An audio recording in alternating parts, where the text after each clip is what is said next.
नमस्कार दोस्तों, स्वागत है आप सभी का आपके अपने यूट्यूब चैनल होमनिस्टी में। दोस्तों, जैसा कि आपके लिए स्टैटिक्स के इम्पोर्टेंट एमसीक्यू हम लोगों ने कल एक डेमो वीडियो लाया था और आप लोगों को बहुत पसंद भी आया दोस्तों। तो आज हम लोग फिर कंटिन्यू आपके लिए स्टैटिक्स के कुछ इम्पोर्टेंट एमसीक्यू लेके आए हैं दोस्तों धीरे धीरे हम लोग इस पर आपके क्वेश्चन बढ़ाते जाएंगे दोस्तों, जैसे जैसे हमारे पास टाइम और मिलेगा दोस्तों। और साथ ही दोस्तों हम लोग इसकी आपके यहाँ पे जो भी हम लोग क्वेश्चंस ले आ रहे हैं दोस्तों, तो ये आपके चैप्टर वाइज हम लोग कोशिश कर रहे हैं कि एक चैप्टर के जितने भी संभावित क्वेश्चन हैं उनको हम लोग यहाँ पे क्लियर करते चले और फिर हम लोग धीरे धीरे इसका लेवल भी आपका यहाँ पे बढ़ता जाएगा दोस्तों। तो अभी आपको कुछ क्वेश्चन बहुत ही ईजी लग रहे हैं दोस्तों, पर दोस्तों यहाँ पे ईजी वाले क्वेश्चन पे भी कुछ यहाँ पे जो फैक्ट्स हैं उसको आप लोग को यहाँ पे समझना है। क्वेश्चन तो आपके लिए ईजी है ये दोस्तों, साथ उसके जो फैक्ट्स हैं या उसके आपके डिटेल्स हैं, एक्सप्लेनेशन को साथ में समझते चलिए दोस्तों, तो वो आपके लिए और भी यूज़फुल या होंगे। तो दोस्तों चलिए दोस्तों शुरू करते हैं आज के इम्पोर्टेंट एमसीक्यू। तो दोस्तों आज का जो पहला क्वेश्चन है वो दिया है कि अवलोकन एवं सर्वेक्षण अनुसंधान विधियां से संगठित आंकड़े हैं। मतलब दोस्तों अवलोकन और एवं सर्वेक्षण मतलब दोस्तों ये क्या है, ऑब्जर्विंग एवं जो आपका सर्वे आपका यहाँ पे सर्वे मेथड है, ये आपके रिसर्च मेथड हैं, ये आपके किसके अंतर्गत हम लोग शामिल करते हैं। तो दोस्तों आपका प्राथमिक क्रमांक मतलब प्राइमरी डाटा, द्वितीयक क्रमांक मतलब सेकेंडरी डाटा, इनमें से सभी या इनमें से कोई नहीं। तो दोस्तों आप लोगों को पता होगा कि ये आपका जो ऑब्जर्व एवं सर्वे मेथड है ये आपका किसके अंतर्गत शामिल किया जाता है दोस्तों, प्राथमिक क्रमांक को कलेक्ट करने के लिए। तो दोस्तों आपको हमने बताया था कि डाटा दो तरीके के होते हैं, जो आपके क्रमांक होते हैं या डाटा वो दो तरीके के होते हैं, एक आपका प्राथमिक क्रमांक होता है, एक आपका द्वितीयक क्रमांक होता है। प्राथमिक क्रमांक दोस्तों वो होता है जो आपका अवलोकन करने वाला या रिसर्च करने वाला व्यक्ति स्वयं क्या करता है दोस्तों, जिस उद्देश्य के लिए रिसर्च कर रहा है दोस्तों उस उद्देश्य विशेष के लिए स्वयं जाकर क्या करता है दोस्तों, डाटा को प्रथम बार क्या करता है, कलेक्ट करता है। तो उसको हम लोग क्या बोलते हैं दोस्तों, प्राथमिक डाटा या प्राइमरी डाटा बोलते हैं। तो दोस्तों यहाँ पे जो प्राइमरी डाटा को कलेक्ट करने की विधियाँ हैं उसमें एक विधि आपका ऑब्जर्व एवं सर्वे मेथड है या अवलोकन एवं सर्वेक्षण मेथड है। इसमें आपका यहाँ पे हम लोग जो इस मेथड को यूज़ करते हैं वो आपके प्राथमिक क्रमांक को कलेक्ट करने के लिए ही करते हैं। तो इसका राइट आंसर आपका दोस्तों क्या होगा, यहाँ पे प्राथमिक क्रमांक इसका राइट आंसर होगा।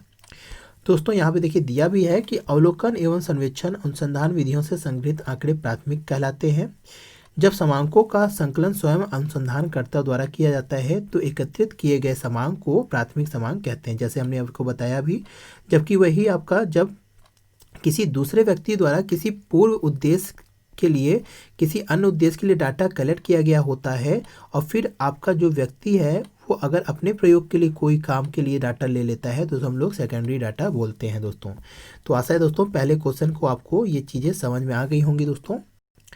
दूसरे क्वेश्चन की बात करें दोस्तों तो यहाँ दिया है कि सांख्यिकी विभ्रम का अर्थ है। मतलब दोस्तों यहाँ पे स्टैटिकल एरर, इसको इंग्लिश में अगर हम लोग बोलें स्टैटिकल एरर्स मीन्स, तो दोस्तों यहाँ पे पहला ऑप्शन दिया गया है आंकड़ों को संग्रह के दौरान हुई गलतियाँ। मतलब दोस्तों डाटा को कलेक्ट करते समय जो एरर्स होते हैं क्या वो आपका स्टैटिकल एरर होता है, या दूसरा ऑप्शन दिया है गणनाओं के दौरान हुई गलतियाँ। मतलब दोस्तों जब कैलकुलेशन हो रहा है तब जो गलतियाँ हो जाती हैं क्या वो स्टैटिकल एरर होता है, या दोस्तों वास्तविक मूल्य और अनुमानित मूल्यों का अंतर को हम लोग स्टैटिकल एरर बोलते हैं, या कहें एक्चुअल वैल्यू और एस्टिमेट वैल्यू का जो डिफरेंस होता है क्या उसको स्टैटिकल एरर बोलते हैं, या आपके पुराने आंकड़ों एवं नए आंकड़ों का जो अंतर होता है मतलब ओल्ड डाटा या न्यू डाटा का जो डिफरेंस होता है क्या उसे हम लोग स्टैटिकल एरर बोलते हैं।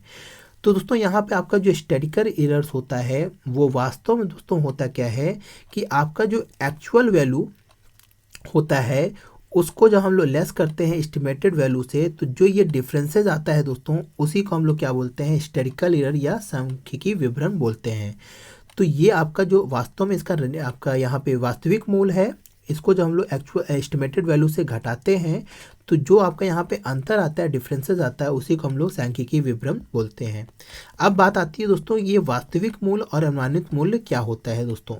तो दोस्तों वास्तविक मूल्य का मतलब ये होता है, इसको समझ लीजिए कि दोस्तों जब हम लोग आपका रिसर्च करते हैं, यदि आप लोग कभी रिसर्च किए हों किसी पर, तो दोस्तों जब हम लोग रिसर्च करने की शुरुआत करते हैं तो उससे पहले ही हम लोग क्या करते हैं दोस्तों, एक हम लोग एस्टिमेटेड वैल्यू को एग्जामिन करके पहले से ही हम लोग डिसाइड करते हैं कि जैसे अगर हम लोग देखें कि एक गांव में कोई रिसर्चर सर्वे करने जाता है तो वो ये मानकर जा रहा है कि गांव की जो साक्षरता है वो आपकी क्या होगी कि कम से कम 90 लोग क्या होंगे दोस्तों, यहाँ पे 100 में से 90 लोग साक्षर पाए जाएंगे। तो ये आपके दोस्तों क्या हो गए, पहले से ही वो रिसर्च करने से पहले जो एस्टिमेट वैल्यू निकाल लिया या अनुमान कर लिया कि हमें कम से कम यहाँ पे 90 लोग क्या मिलेंगे, 100 में से 90 लोग पढ़े लिखे ही मिलेंगे। बट दोस्तों जब रिसर्चर खुद जाकर उस गांव में रिसर्च किया तो उसने पाया क्या कि कुल गांव में कितने 100 में से 85 लोग क्या हैं, साक्षर हैं। तो दोस्तों यहाँ पे आपने क्या देखा कि यहाँ पे आपका एस्टिमेट वैल्यू आपने 90 लगाया था और एक्चुअल आपकी कितनी आई, 50 आई। तो ये जो डिफरेंस आ गया दोस्तों, यही आपका क्या है, आपका स्टैटिस्टिकल एरर है दोस्तों। तो आशा है दोस्तों ये आपको समझ में आ गया होगा कि एक्चुअल वैल्यू और एस्टिमेटेड वैल्यू क्या होती है। तो ये आपका इसका राइट आंसर अगर हम देखें दोस्तों तो इसका राइट आंसर है आपका सी, वास्तविक मूल्य एवं अनुमानित मूल्यों का अंतर। तो दोस्तों यहाँ पे जो एक्सप्लेनेशन देखिए, यहाँ पे दिया है कि स्टैटिस्टिकल एरर वास्तविक मूल्य और अनुमानित मूल्यों का अंतर होता है, जो कि सांख्यिकी के अंतर्गत मुख्यतः गणना की क्रियाएं संपन्न की जाती हैं। ऐसी स्थिति में विभिन्न आधारों पर अनुमानित मूल्यों को निर्धारित कर लिया जाता है पहले से ही, और उसकी तुलना संबंधित वास्तविक मूल्य से जब करते हैं दोस्तों तो दोनों के मध्य में जो अंतर आता है उसी को हम लोग क्या बोलते हैं, स्टैटिस्टिकल एरर्स बोलते हैं। तो आशा है दोस्तों ये क्वेश्चन को अभी आपका अर्थ यहाँ पे क्लियर हो गया होगा। तीसरा क्वेश्चन हम लोग देख लेते हैं दोस्तों। तो यहाँ पे तीसरा क्वेश्चन एक कथन की तरह ही है कि सांख्यिकी कर सकता है, मतलब स्टैटिस्टिक्स डू। तो दोस्तों यहाँ पे पहला ऑप्शन दिया है कि कुछ भी सिद्ध, यानी कुछ भी ये जज कर सकता है, कुछ भी ये यहाँ पे सिद्ध कर सकता है। फिर दिया है कि किसी का भी खंडन कर सकता है, मतलब कुछ भी चीज़ को यहाँ पे नेगलेक्ट कर सकता है।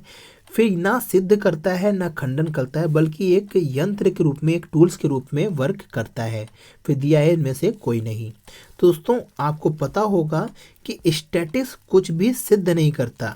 जैसे हमने कल आपको एक क्वेश्चन बताया था कि स्टैटिस्टिक्स समस्या का निवारण नहीं करता है, स्टैटिस्टिक्स किसी भी प्रॉब्लम को रिजॉल्व नहीं करता है, बल्कि उस प्रॉब्लम को होने से पहले ही क्या करता है, उसके बारे में जानकारी प्रदान करता है। जैसे हमने एक एग्जाम्पल बताया था कि यदि आपको किसी गांव के बारे में, जैसे हमने एग्जाम्पल बताया था कि एक गांव में इस साल सूखा पड़ने वाला है, या कहें कि पूर्वोत्तर राज्य में इस साल सूखा पड़ने वाला है, तो ये आपका क्या है कि ये आपका एक पूर्व अध्ययन के हिसाब से यहाँ पे जानकारी दे दिया, बल्कि ये नहीं है कि सूखा पड़ने के बाद जो वहाँ पे आपके किसानों को आपके यहाँ पे समस्याएं हुई उसका निवारण किया, बल्कि वो समस्या से पहले ही क्या किया दोस्तों, सांख्यिकी जानकारी प्रदान करता है। तो इसीलिए दोस्तों ये कोई सिद्ध चीज़ नहीं करता, मतलब कोई समस्या का निवारण नहीं करता है। साथ ही दोस्तों ये किसी चीज़ का खंडन भी नहीं करता है, मतलब दोस्तों ये भी नहीं कहता है कि यही चीज़ सही है, ये चीज़ गलत है दोस्तों, मतलब ये सही और गलत का भेद नहीं करता है। बल्कि दोस्तों ये एक टूल है जो केवल क्या करता है दोस्तों, आपको सही जानकारी या सही इंफॉर्मेशन प्रदान करता है। वो फिर आपके ऊपर रहता है कि उस इंफॉर्मेशन का आप कैसा यूज करते हैं दोस्तों। तो दोस्तों आपका इसका राइट आंसर हम लोग अगर देखें तो इसका राइट आंसर आपका होगा सी, न सिद्ध न खंडन, बल्कि ये एक टूल्स मात्र है दोस्तों। तो दोस्तों यहाँ पे इसका एक्सप्लेनेशन अगर हम लोग देख लें तो यहाँ पे दिया है कि सांख्यिकी शब्द का प्रयोग एक वचन और बहुवचन दोनों रूपों में किया जाता है। जैसे हमने बताया भी था कि सांख्यिकी के बहुवचन को हम लोग सांख्यिकी विधियाँ कहते हैं, और एक वचन को हम लोग यहाँ पे आपका इस एक वचन में सांख्यिकी विधियों को कहते हैं, और आपके बहुवचन में हम लोग इसको आपके समांकों को कहते हैं। यहाँ पे ये चीज़ गलत दिया दोस्तों, बहुवचन में हम लोग सांख्यिकी को सांख्यिकी समांक बोलते हैं, और एक वचन में हम लोग इसको सांख्यिकी विधियाँ बोलते हैं, जिसकी सहायता से सांख्यिकी सूचनाएं प्राप्त कर किसी निष्कर्ष पर पहुंचा जाता है। इस प्रकार दोस्तों सांख्यिकी ना तो किसी तथ्य या विचार को सही या गलत सिद्ध करता है और ना किसी चीज़ को खंडन करता है, बल्कि यह एक ऐसा यंत्र है जिसका प्रयोग करके दोस्तों उपलब्ध तथ्यों या सूचनाओं को यहाँ पे प्रस्तुत किया जाता है, उसके आधार पर हम लोग निष्कर्ष निकालते हैं। तो दोस्तों आपको ये चीज़ हमने आपको कल भी बताया था कि सांख्यिकी को बहुवचन में सांख्यिकी समांक बोलते हैं और एक वचन में सांख्यिकी विधियाँ बोलते हैं। और दोस्तों ये चीज़ आपको समझ में आ गया होगा कि सांख्यिकी कोई चीज़ सिद्ध नहीं करती, कोई चीज़ खंडन नहीं करती, बल्कि वो एक टूल्स मात्र है जो केवल क्या करती है, इन्फॉर्मेशन को आपको प्रदान करती है और उसके आधार पर आप किसी फॉरकास्ट को या पूर्वानुमान का काम करते हैं। तो ये आपका तीसरा क्वेश्चन होगा। आशा है ये चीज़ समझ में आ गई होगी दोस्तों। चौथे क्वेश्चन की अगर हम लोग बात करें दोस्तों, तो यहाँ दिया है कि सांख्यिकी अनुसंधान में कौन सा कार्य नहीं किया जाता। मतलब दोस्तों इसका आंसर आप लोग कंफ्यूज होंगे थोड़ा सा। तो दोस्तों आपको पता होगा कि आपका जो स्टैटिकल रिसर्च या इन्वेस्टिगेशन होता है उसमें कौन सा वर्क नहीं किया जाता है। तो इसमें सबसे पहला दिया गया है कि विभ्रम का अनुमान लगाना या हम लोग एरर का एस्टिमेट कर ले। फिर हम लोग समांकों का वर्गीकरण करते हैं, ये कार्य किया जाता है कि नहीं किया जाता है। फिर हम लोग समांकों का संपादन मतलब एडिटिंग करते हैं। और फिर अशुद्धि का विश्लेषण मतलब हम लोग एरर्स का आपका एनालिसिस करते हैं। तो इसमें से आपका राइट आंसर आपका क्या होगा यदि आप लोग सोचिए, तो इसका राइट आंसर दोस्तों क्या है, विभ्रम का अनुमान। यानी दोस्तों ये सांख्यिकीय अनुसंधान का कार्य नहीं होता है। ये क्यों नहीं होता है दोस्तों, ये आपके पहले क्वेश्चन से ही आपको समझ में आ गया होगा अगर आप लोग ध्यान से इसको समझेंगे। दोस्तों विभ्रम का अनुमान का तात्पर्य यह है कि ये आपका एरर्स का पहले से एस्टिमेशन नहीं करता है दोस्तों। ये केवल दोस्तों एस्टिमेट वैल्यू का पहले से अनुमान करता है। एस्टिमेटेड वैल्यू का पहले से आपका अनुमान सांख्यिकी के अंतर्गत कर लिया जाता है, आपका अनुसंधान के अंतर्गत कर लिया। जैसे हमने अभी एग्जांपल दिया था कि गांव में 100 में से 90 लोग क्या थे, साक्षरकार या पढ़े लिखे होंगे। ये चीज़ आपका क्या था कि ये साक्षर लोग 100 में से 90 लोग होंगे ही होंगे, ये एस्टिमेट वैल्यू है। पर दोस्तों जो विभ्रम है वो आपका स्टैटिकल एरर होता है, जो आपका क्या होता है एक्चुअल वैल्यू के बाद आपका एस्टिमेट वैल्यू से जब एक्चुअल वैल्यू को आप यहाँ पे घटाते हैं तो जो आपका यहाँ पे वैल्यू आता है उसको हम लोग विभ्रम कहते हैं, जो कि पहले से हम लोग अनुमान नहीं लगा सकते दोस्तों कि आपका कितना एरर्स आएगा। तो ये आपका राइट आंसर होगा दोस्तों। इसका अगर हम लोग यहाँ पे एक्सप्लेनेशन देख लें तो दिया है कि ज्ञान की उस खोज को सांख्यिकी अनुसंधान की संज्ञा दी जाती है जो सांख्यिकी विधियों से प्राप्त किया जा सकता है। समांक सांख्यिकी अनुसंधान की आधारशिला होती है। डाटा आपका स्टैटिकल इन्वेस्टिगेशन का क्या होती है दोस्तों, बेस होता है। और समांकों को वैज्ञानिक ढंग से संकलित किया जाता है, फिर उनका विश्लेषण किया जाता है, फिर उस किसी समस्या का निर्वाचन करने के लिए उस पर अनुसंधान सभी चीज़ें सम्मिलित की जाती है। तो दोस्तों जो आपका सांख्यिकी के अंतर्गत जो कार्य होते हैं उनमें से मुख्य कार्य यहाँ पे देखिए दिया गया है कि अनुसंधान का सर्वप्रथम आयोजन किया जाता है यानी प्लानिंग की जाती है। फिर हम लोग डाटा को कलेक्ट करते हैं, फिर डाटा को एडिट करते हैं यानी एडिटिंग किया जाता है, उसमें वैलिडेशन को देखा जाता है। उसके बाद हम लोग उसका वर्गीकरण करते हैं दोस्तों, उसका टेबुलेशन या आप सारणी बनाते हैं, टेबल बनाते हैं। फिर उस पर हम लोग क्या करते हैं, उस टेबल की मदद से क्या करते हैं, उसका विश्लेषण करते हैं और अंत में हम लोग उसका निर्वचन करते हैं और रिपोर्टिंग करते हैं। तो आपको यहाँ पे दिख रहा होगा कि स्पष्ट रूप से समझ में आ रहा है कि सांख्यिकीय अनुसंधान के अंतर्गत विभ्रम के अनुमान को सम्मिलित नहीं किया जाता है। इसलिए दोस्तों इसका राइट आंसर आपका क्या है, विभ्रम का अनुमान। तो आशा है दोस्तों ये चीज़ भी आपको समझ में आ गई होगी कि सांख्यिकी अनुसंधान में कौन सा कार्य शामिल नहीं है। नेक्स्ट क्वेश्चन की अगर हम लोग बात कर ले दोस्तों, तो ये नेक्स्ट क्वेश्चन आपका बहुत इजी क्वेश्चन है। यदि आप लोगों को पता होगा तो ये तुरंत आपके सामने है कि केंद्रीय सांख्यिकी संगठन की स्थापना हुई थी 2 मार्च 1991 को, 2 मई 1991 को, 15 मार्च 1950 को और 2 मई 1953 को। तो आपको ईयर वास्तव में याद होगा, हमको मालूम है कि आपको ईयर याद है 1951, बट आपको महीना नहीं याद हुआ होगा। तो इसका दोस्तों राइट आंसर आपका है बी, 2 मई 1991। दोस्तों केंद्रीय सांख्यिकी संगठन की स्थापना 2 मई 1991 को की गई। इस संगठन का मुख्यालय नई दिल्ली में है। यह सांख्यिकी एवं कार्यक्रम क्रियान्वयन मंत्रालय भारत सरकार के अंतर्गत कार्य करता है दोस्तों। तो ये सिंपल सा क्वेश्चन है दोस्तों, रिवाइज करने के लिए केवल डाल दिया गया है यहाँ पे। तो आशा है ये चीज़ आपका सही होगा आंसर दोस्तों। साथ ही आप लोग बताया करिए कि आपका कितना आंसर यहाँ पे सही हुआ है। जितने भी आज क्वेश्चन कराएंगे उसमें से आप लोग बताया करिए कि 10 में से आपके 8 क्वेश्चन सही हुए हैं, 12 में से आपके 10 क्वेश्चन सही हुए हैं। जो भी आपके सही हों उसको आप लोग यहाँ पे कमेंट सेक्शन में ज़रूर बताया करिए दोस्तों जितना आपका यहाँ पे अगर हम लोग नेक्स्ट क्वेश्चन की बात कर लें तो नेक्स्ट क्वेश्चन दिया है कि प्रभाव विचलन सदैव परिकलित किया जाता है। मतलब दोस्तों प्रभाव विचलन को हम लोग क्या बोलते हैं, आपका स्टैंडर्ड डेविएशन बोलते हैं। इंग्लिश में इसे हम लोग स्टैंडर्ड डेविएशन बोलते हैं। प्रभाव विचलन को ही आपका प्रमाप विचलन भी बोलते हैं दोस्तों। तो ये चीज़ याद रखिएगा दोस्तों कि स्टैंडर्ड डेविएशन को कैलकुलेट किया जाता है किसके द्वारा, माध्य, मतलब आपका यहाँ पे माध्य के द्वारा, और फिर दिया है माध्यिका के द्वारा, बहुलक के द्वारा, या इसमें से कोई नहीं। मतलब दोस्तों आपका मीन के द्वारा, मीडियन के द्वारा, या मोड के द्वारा, किसके द्वारा यहाँ पे स्टैंडर्ड डिविएशन को हम लोग कैलकुलेट करते हैं। तो आप लोगों को पता होगा कि स्टैंडर्ड डिविएशन कैलकुलेट करने के लिए हम क्या करते हैं, जो भी आपके पास सीरीज दी गई होती है उस सीरीज डाटा को हम लोग क्या करते हैं दोस्तों, उसका हम लोग मीन निकालते हैं, और फिर जो आपकी मीन आती है उससे हम लोग क्या करते हैं, यहाँ पे डेविएशन लेते हैं। मीन से ही हम लोग क्या करते हैं, डेविएशन लेते हैं, और फिर उस डेविएशन का हम लोग क्या करते हैं दोस्तों, यहाँ पे वर्ग करते हैं, और वर्ग का हम लोग वर्गमूल निकाल के यहाँ पे आपका हम लोग जब मीन से डिवाइड कर देते हैं तो आपका यहाँ पे क्या आ जाता है दोस्तों, स्टैंडर्ड डिविएशन कैलकुलेट हो जाता है। तो आप लोग यहाँ पे जो भी काम कर रहे हैं देखिए मीन निकाल कर ही हम लोग करते हैं दोस्तों। तो ये चीज़ आप लोग ध्यान दीजिएगा, स्टैंडर्ड डिविएशन का हम आपका कैलकुलेशन किसके द्वारा करते हैं, मीन के द्वारा, माध्य के द्वारा करते हैं।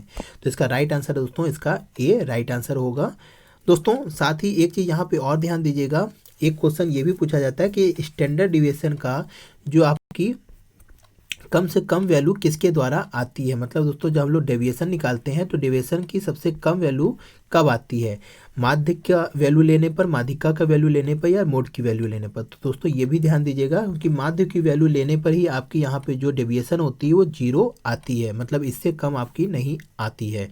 तो ये चीज़ भी आप लोग याद रखिएगा, इस क्वेश्चन के साथ हम लोग यहाँ पे रिवाइज कर देते हैं आपका। दोस्तों मानक विचलन या प्रमाप विचलन या स्टैंडर्ड डिविएशन सदैव समांतर माध्य के आधार पर निकाला जाता है। ऐसा इसलिए किया जाता है क्योंकि इस आधार पर गणना किए जाने पर श्रेणी के सभी मूल्यों का प्रतिनिधित्व होता है। तो क्यों किया जाता है ये भी जान लीजिएगा, क्योंकि ये आपका मीन जो होता है वो सभी वैल्यू को क्या करता है, रिप्रेजेंटेटिव करता है दोस्तों। तो आशा है दोस्तों ये क्वेश्चन भी आपको क्लियर हो गया होगा, समझ में आ गया होगा। नेक्स्ट क्वेश्चन की बात करें दोस्तों, तो यह है कि निदर्शन अध्ययन की प्रक्रिया है। मतलब दोस्तों ये क्या है, जो सैम्पलिंग है आपकी वो आपकी किसकी अध्ययन की प्रक्रिया यानी किस चीज़ का प्रोसेस है दोस्तों। तो जनसंख्या के बारे में जानने के लिए, या जनसंख्या का अध्ययन करने के लिए, या प्रतिदर्श मतलब सैंपल का अध्ययन करने के लिए, या दोनों का अध्ययन करने के लिए, मतलब प्रतिदर्श एवं जनसंख्या के बारे में, या ना प्रतिदर्श ना जनसंख्या, ना तो आपका यहाँ पे सैंपल के बारे में, ना ही आपका यहाँ पे पॉपुलेशन के बारे में। तो ये दोनों चीज़ें आपका यहाँ पे दिया है। पहली चीज़ यहाँ पे दोनों दिया गया, यहाँ पे दोनों नहीं दिया है, या आपका सैंपल के बारे में या जनसंख्या के बारे में। तो आप लोगों को पता होगा कि निदर्शन का प्रयोग हम लोग कब करते हैं। आपका यहाँ पे राइट आंसर हमें पता होगा, आपका राइट आंसर यहाँ पे क्या है, प्रतिदर्श के बारे में, जो कि ये आपका गलत आंसर होगा। दोस्तों हम लोग निदर्शन जनसंख्या के बारे में करते हैं। मतलब दोस्तों हम लोग जनसंख्या के चीज़ को क्या करते हैं, यहाँ पे सेलेक्ट करते हैं, सैंपल करते हैं, और फिर हम लोग उसका निर्देशन करते हैं दोस्तों। तो इसीलिए दोस्तों इसका राइट आंसर आपका क्या है, जनसंख्या के बारे में ही निर्देशन अध्ययन की प्रक्रिया की जाती है दोस्तों निर्देशन जनसंख्या के बारे में अध्ययन की प्रक्रिया है, अर्थात जब हम समग्र के बारे में जानकारी प्राप्त करना चाहते हैं तो ही हम निर्देशन प्रक्रिया का प्रयोग करते हैं दोस्तों। तो दोस्तों हम लोग समग्र मतलब यहाँ पे पॉपुलेशन से लगाया जाता है, यूनिवर्स से लगाया जाता है। यूनिवर्स के जब हम लोग किसी एक टुकड़े को हम लोग क्या करते हैं, उसकी जानकारी जब हम लोग निकालते हैं तो ही हम लोग क्या करते हैं, निर्देशन प्रक्रिया का प्रयोग करते हैं। क्योंकि निर्देशन का हम लोग यहाँ पे प्रतिदर्श के लिए नहीं करते हैं। मतलब दोस्तों यहाँ पे सैंपल पर हम लोग क्या करते हैं, आपका यहाँ पे सैंपल पर निर्देशन प्रक्रिया नहीं की जाती, बल्कि यूनिवर्स पर हम लोग सैंपल या निर्देशन की प्रक्रिया, सैंपलिंग की क्रिया की जाती है। आशा है आपको समझ में आ रहा होगा कि हम लोग बड़े चीज़ का उसमें से छोटे से टुकड़े का उस पर अध्ययन करते हैं, ना कि छोटे के टुकड़े के अंदर छोटे का टुकड़े का अध्ययन करते हैं। तो ये चीज़ आपको यहाँ पे, यही क्वेश्चन यहाँ पे घुमाया गया था, इसीलिए उसको हम लोग सामने क्वेश्चन में लाए हैं दोस्तों। तो आशा है दोस्तों ये क्वेश्चन भी आपको क्लियर हो गया होगा कि यहाँ पे सैंपलिंग जो होती है वो जनसंख्या के बारे में अध्ययन किया जाता है, ना कि सैंपल के बारे में अध्ययन किया जाता है। तो ये आपका यहाँ पे 7वां क्वेश्चन था। 8वां क्वेश्चन की अगर हम लोग बात करें तो 8वां क्वेश्चन दिया है कि primary data collect through direct personal interview is suitable for. मतलब दोस्तों जो आपका प्रत्यक्ष व्यक्तिगत साक्षात्कार के माध्यम से डाटा प्राथमिक आंकड़े क्रय किया जाता है वो उपयुक्त होता है किसके लिए, आपका इंटेंसिव स्टडी के लिए, आपका एक्सटेंसिव स्टडी के लिए, या गहन अध्ययन के लिए, या व्यापक अध्ययन के लिए, या दोनों अध्ययन के लिए, यह आपका केवल तब प्रयुक्त होता है जब आपका तृतीय पक्ष ने आवश्यक जानकारी देने में सक्षम गवाहों को बुलाया हो। तो दोस्तों यहाँ पे आपका जो राइट आंसर आपको दिख रहा होगा, ये दो ही में से आपको दिखेगा, या तो आपका इंटेंसिव होगा या तो एक्सटेंसिव होगा। तो दोस्तों जो प्रत्यक्ष व्यक्तिगत साक्षात्कार होता है दोस्तों, ये आपका गहन अध्ययन करने के लिए ही दोस्तों यहाँ पे प्रत्यक्ष व्यक्तिगत साक्षात्कार होता है।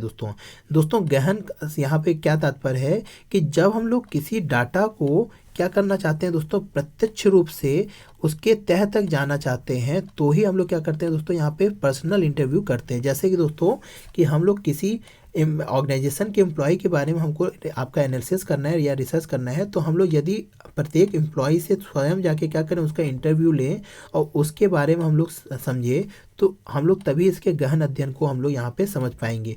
यदि हम लोग इस एम्प्लॉय के सुपरवाइजर से आप यहाँ जानकारी ले लीजिए और सुपरवाइजर का हम लोग यहाँ पे अध्ययन कर लें, तो यहाँ पे आपका क्या होगा दोस्तों, यहाँ पे आपका जो एम्प्लॉय का है उसके अध्ययन को हम लोग यहाँ पे गहन तक या आपका अंदर तक यहाँ पे हम लोग यहाँ पे चीज़ों को नहीं समझ सकते। इसीलिए दोस्तों यहाँ पे जो आपका इसका राइट आंसर है वो आपका गहन अध्ययन है।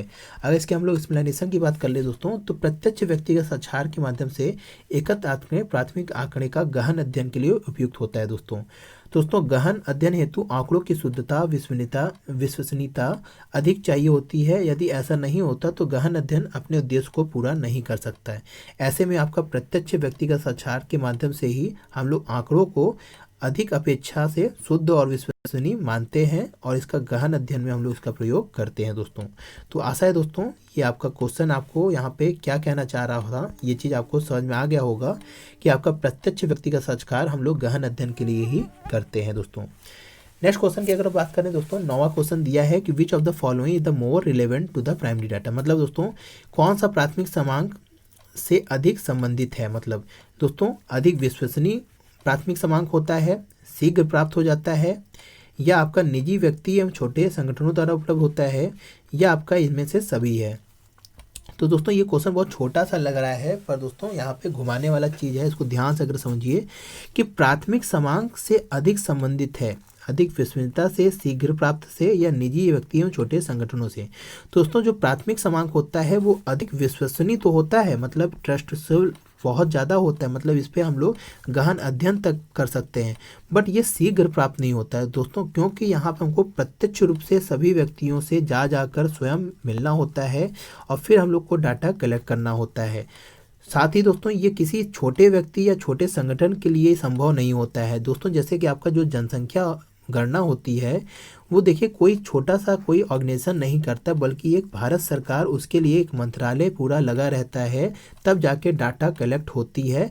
क्योंकि हम लोग वहाँ पे क्या करते हैं दोस्तों, प्राइमरी डाटा को कलेक्ट कर रहे होते हैं। इसी तरह दोस्तों जब कोई इंस्टीट्यूशन आपका यहाँ पे प्राइमरी डाटा को कलेक्ट करता है तो उसको बहुत से खर्च करने पड़ते हैं, यानी उसकी कॉस्ट भी अधिक आती है, उस पर समय भी अधिक लगता है, और साथ ही दोस्तों उस पर टाइमिंग भी बहुत समय लगते हैं। तो इसीलिए दोस्तों यहाँ पे दोनों चीज़ें यहाँ पे फुलफिल नहीं करता है प्राथमिक क्रमांक को। इसका राइट आंसर आपका मोर रिलायबल या अधिक विश्वसनीय इसका ही राइट आंसर होगा। दोस्तों यहाँ पे देख लीजिए दिया है कि प्राथमिक आंकड़ों को संबंध में निम्न बातें सही हैं। अधिक विश्वसनीय होता है, अधिक समय लेता है और हर किसी को उपलब्ध नहीं हो सकता, क्योंकि ये जानकारी सभी लोग आसानी से नहीं देते हैं दोस्तों, और ये प्रत्यक्ष या अप्रत्यक्ष रूप से भी एकत्र किया जाता है। प्रत्यक्ष रूप से मतलब दोस्तों जब आपका रिसर्चर स्वयं जाके इंटरव्यू करता है, और अप्रत्यक्ष रूप से दोस्तों जब हम लोग क्वेश्चनियर डाक के द्वारा भेज कर लेते हैं कोई जानकारी को, तो इसको हम लोग अप्रत्यक्ष रूप से डाटा का कलेक्शन करते हैं।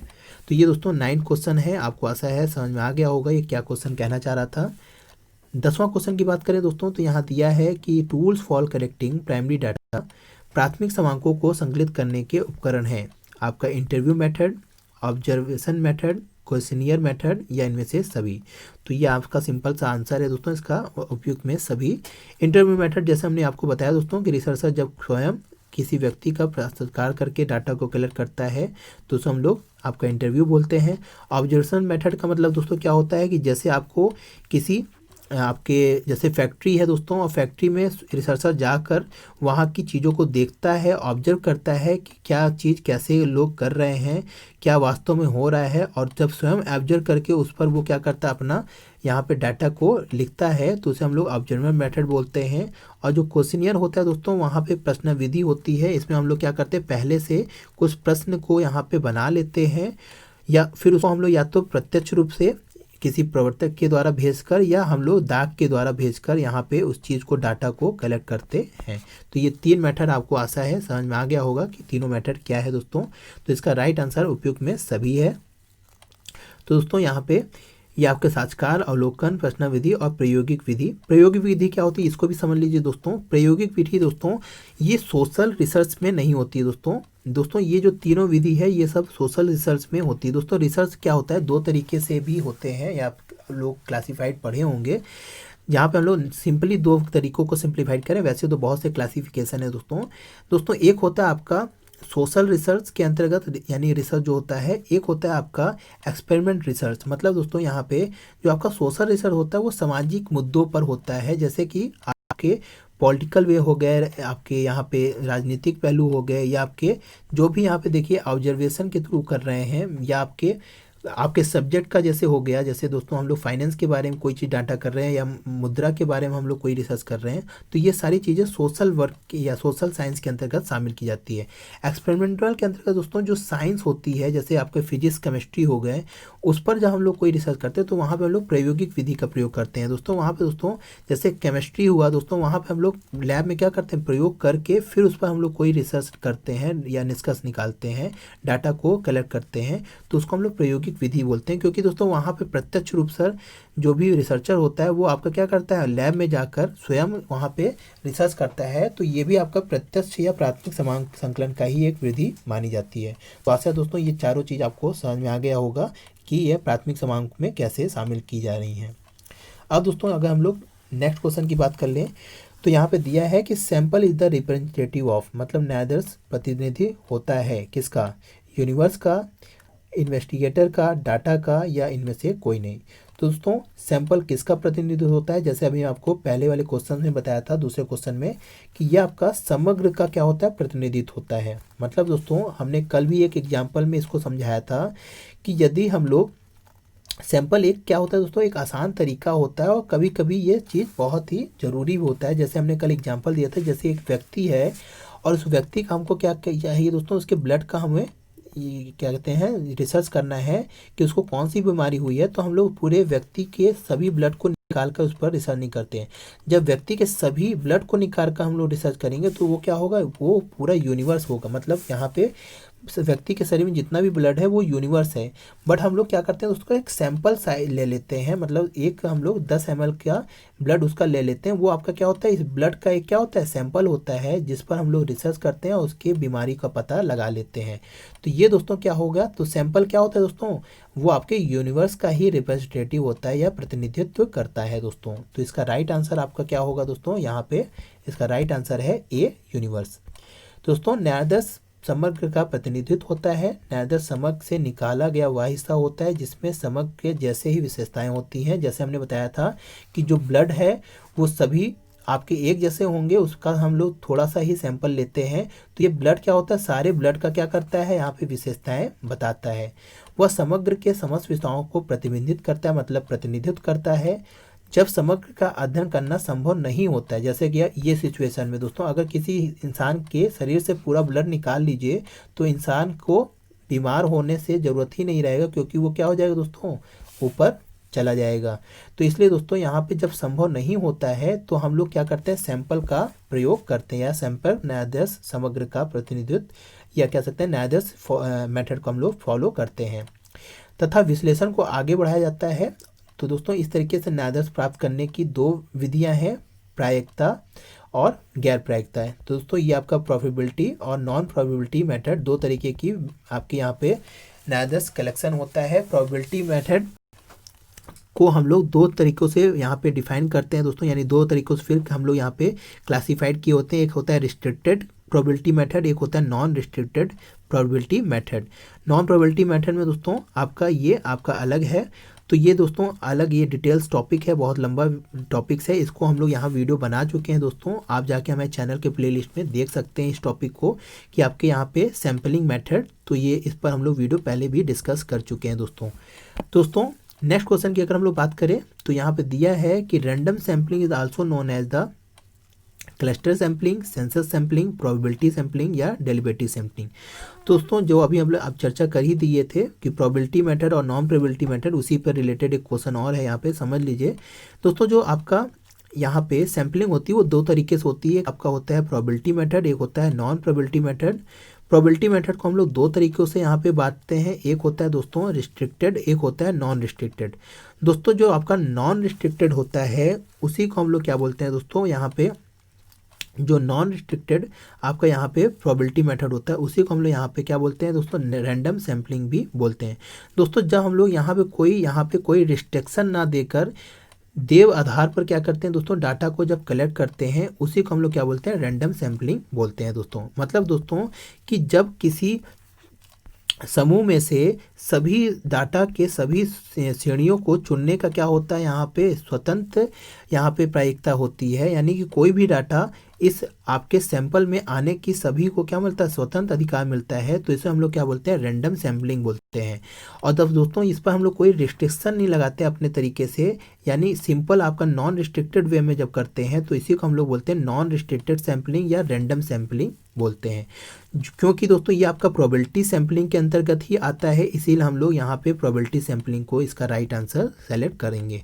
इसके बारे में दोस्तों डिटेल से अगर आपको समझना है दोस्तों तो इस पर हम लोग बहुत डिटेल से चीज़ों को समझाए हैं दोस्तों। इसके सारे सैम्पलिंग के जितने भी मेथड हैं यहाँ पे आपके प्रोबेबिलिटी, नॉन प्रोबेबिलिटी और प्रोबेबिलिटी में आपका रिस्ट्रिक्टेड, नॉन रिस्ट्रिक्टेड, वो उस पर हम लोग चैनल पे वीडियो बना के रखे हैं, आप उसको एक बार देख लेंगे दोस्तों। तो ये ऐसे क्वेश्चन आपके जितने भी होंगे वो सारे आपके क्लियर हो जाएंगे दोस्तों।